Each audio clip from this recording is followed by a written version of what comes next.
Hey guys, this is Ishan Sheikh, and today we're going to talk about carbon and its compounds. Now, carbon, which is a group 14 element, has 6 electrons in its valence shell and has a valency of 4. Now, this element is also called as the element of life and is so important for life that whenever an expedition is led to a planet, the scientists look for compounds which actually contain carbon.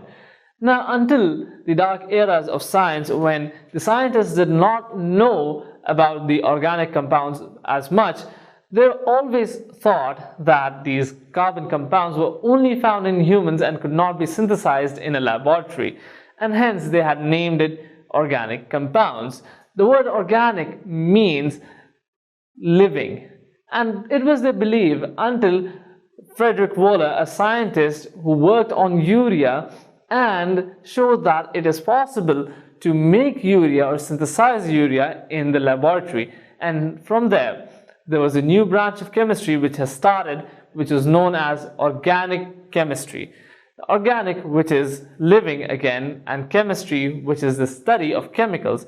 So over here we are studying the chemicals which are found in living beings.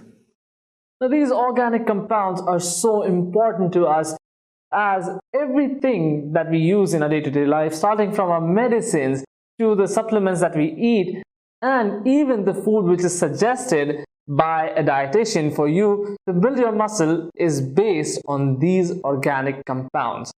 Now, as we have said, they actually play a major role in our life, and hence it is necessary for us that we understand the attributes of these carbon-containing compounds. How do they look? What does they feel?